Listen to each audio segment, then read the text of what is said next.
innovation financing, and that's why we are here. It is something that we must do to change not only service delivery to the people in this country, but throughout the continent. We can change Africa. That once people begin to move money within the region, you improve the trade within Africa. If you look, the trade within Africa is only 17% of the total trade.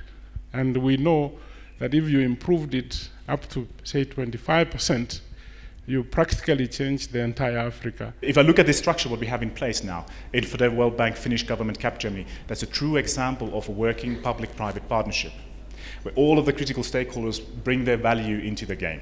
This is a good place to think out of the box and to see what kind of solutions can be found to meet the requirements and to meet the challenges that is ahead. We're very keen now to deepen our work on the technology financing gap, to understand better what the relative role, again, of the public and private sectors are, and to see what is holding back enterprises on this continent from gaining access to the growth capital that they need. But our bet here is that financing is going to be a critical tool to help these entrepreneurs to grow. Sharing the understanding, exploring these extremely complex topics together, we can generate something which is genuinely new. Creativity and innovation, if you think about it, is about the courage to imagine. We often think of creativity as imagination. But imagination requires courage. It requires an empowerment of a person to think of that new idea in the first place. It requires courage to act. And it requires courage to persist. We don't have time to wait for luck in Africa. There's too much work that needs to be done. We need to create these innovators yesterday because so many of our problems need to be solved. And so what we need to create is a factory, a systematic way that actually removes the luck in creating these opportunities for the innovators.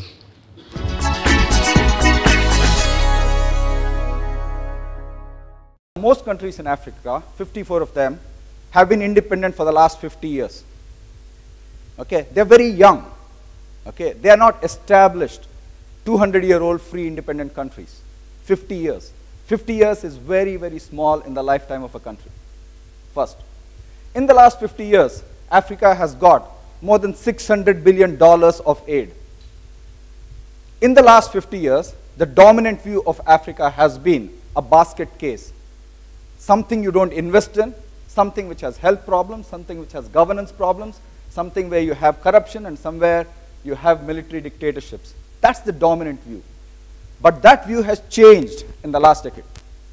In the last decade, Africa has grown at more than 5% GDP, a decade of 5% growth. That's outstanding growth. And it's expected to be at that level over the next decade, even better. What has changed now? The rule of law, open elections, democracy, power to the people. Those are the things which have changed. That's what's the big difference in the last decade compared to before. And the other big thing which has changed is the impact of technology on consumer lives, specifically mobility. Okay, that's one big difference. If you look at mobility now as a simple stat, a 10% increase in mobile phones grows the GDP by more than 1% overall. Fixed lines grow it by about 1.5%, even in developed economies. Take Africa, rich in natural resources, but it does not compete in the full line of natural resources. For example, take diamonds. Botswana and Namibia, great producers of diamonds. The same diamond is cut in India and placed in Belgium. So Africa participates only at the entry. Take Western Africa, produces 70% of the world's cocoa, 70%. The total chocolate market in the world is about $75 billion. What West Africa gets is 4 billion out of that, 5%. So it does not compete in the value chain. It's great to have rich mineral resources, great to be gifted by God, but you need to participate in the value chain, which is where I believe the next decade will be in terms of journey. Third, cotton. Uganda, big in it. But where is it finished? In China. So my first argument would be, Africa is immensely blessed and gifted. It needs to participate through innovation in the rest of the value chain. That's where true value will be created for the African continent. The basic infrastructure and utilities industries have been challenged. There's no doubt about that. And Africa requires significant investment in infrastructure in order to realize this potential.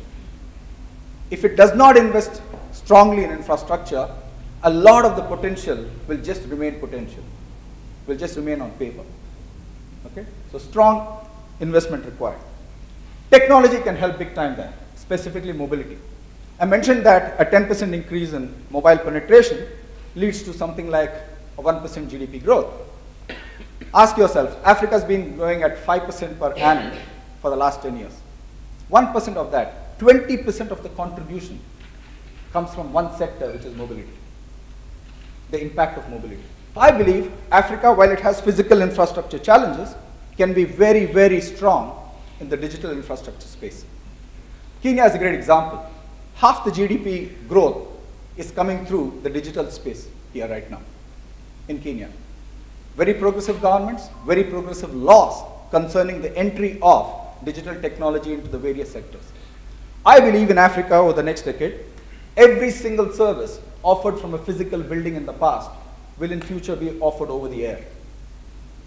The challenges of innovation in today's world are bipolar. Consumers want the most features at the best possible price. Consumers want packed features in a simple manner.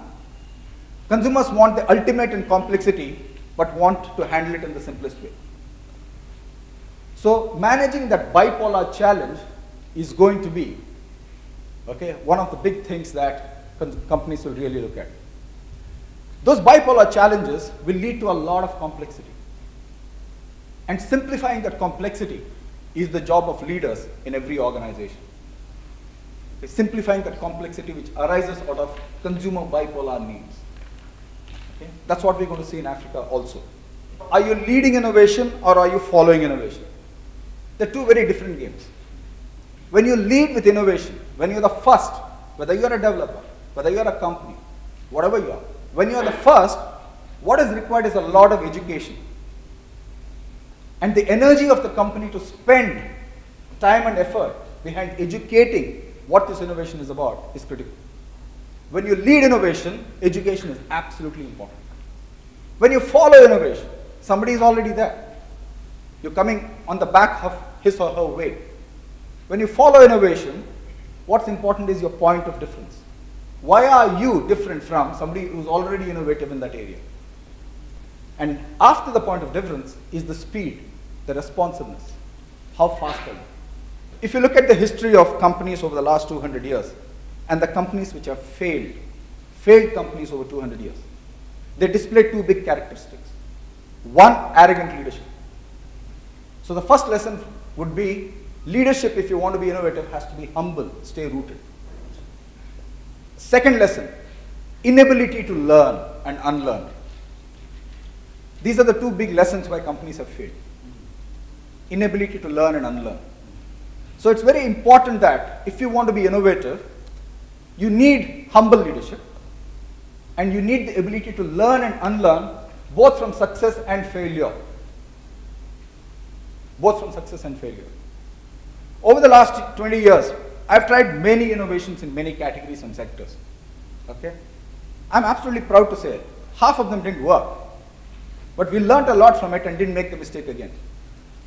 And especially if you're the boss, the signal you give is very important. Quite often, as a leader, how you handle failure is more important than how you handle success. It tells a lot about you as a leader. Success, anybody can write success. But very few people can take it on their chin and say, yeah, I agree, this is gone, let's fix it. And that requires, as I said, humility and a sense of balance. Innovation does not happen through computers. Innovation does not happen through a process.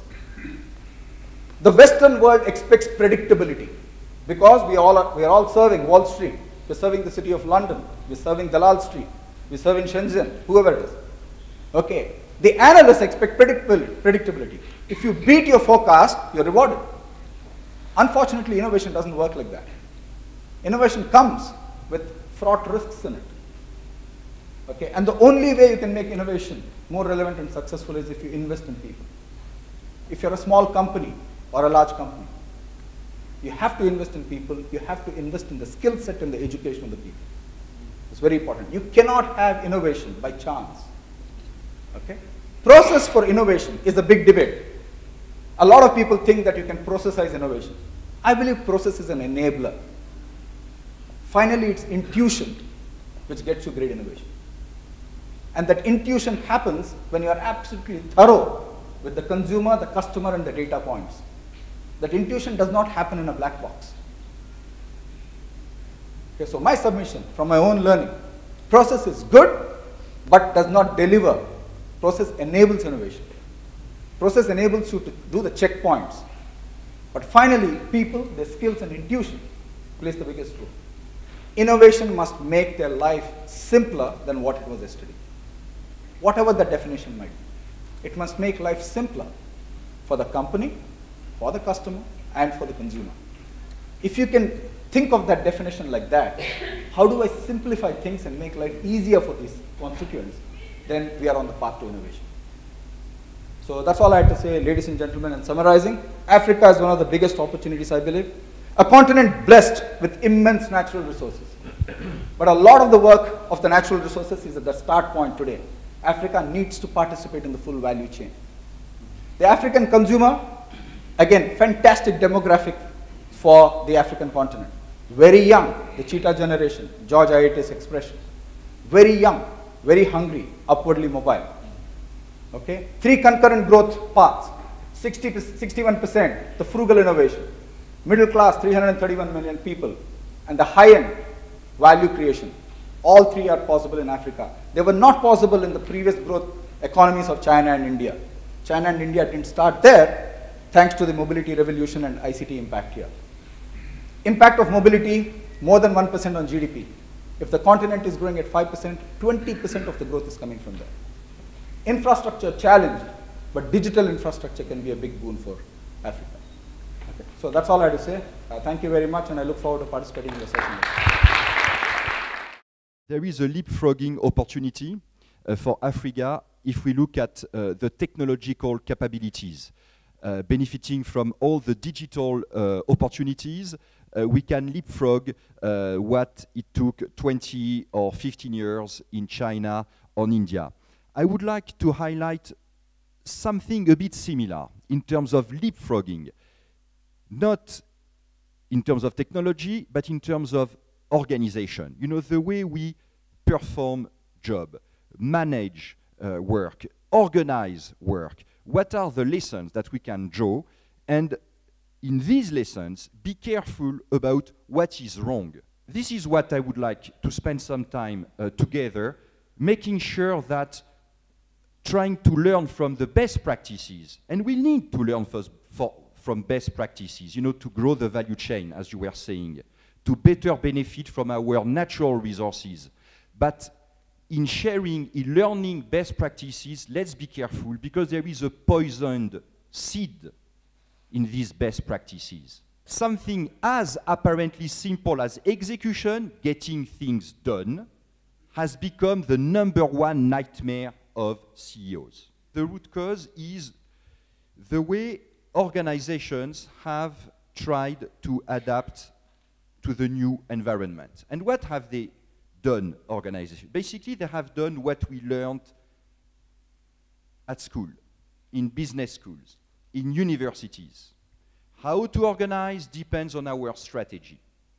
What is our strategy? What are our key success factors, our requirements? And from these, remember, Alfred Chandler, 1962, we derived the structures, the processes, the systems, from strategy to organization. And whenever there is a specific requirement, we create a specific structure, process, system to handle these requirements. That was fine when the world was simple. in the good old days of Michael Porter. The Harvard Business School professor who was finishing his PhD thesis in 1973 and wrote on it in 1980s, and in which he was telling what? There are two ways to compete. Either you compete on cost, you do the same as everybody but cheaper, or you compete on differentiation, quality. You do something unique. If you compete on cost, you need structure, processes, systems that minimize cost. Functional organization that maximize economies of scale, standardization, communalities, reusability. If you compete on differentiation, geographic differentiation, you will have geographic structure.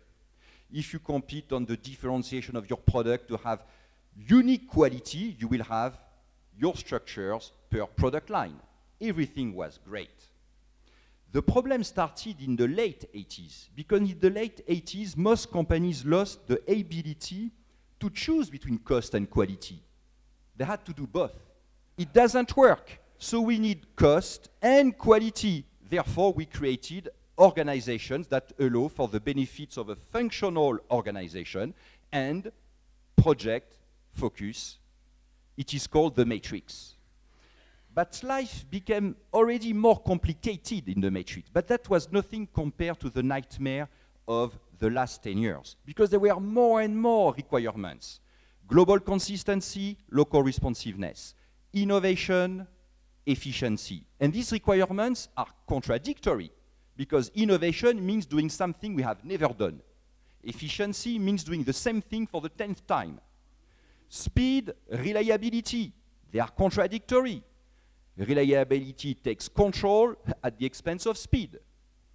That's basically the new business environment. More and more requirements that are contradicting each other.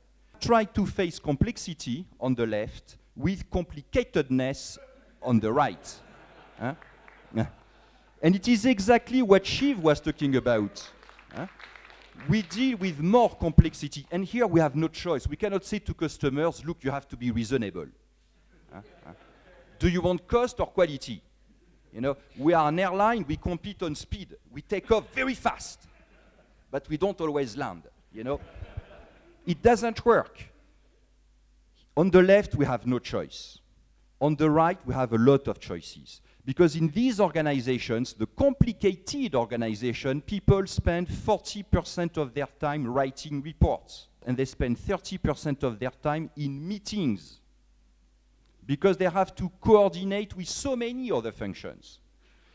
In some European automotive companies, people have 52 hours of meeting a week, and the legal working time in the week is 35 hours.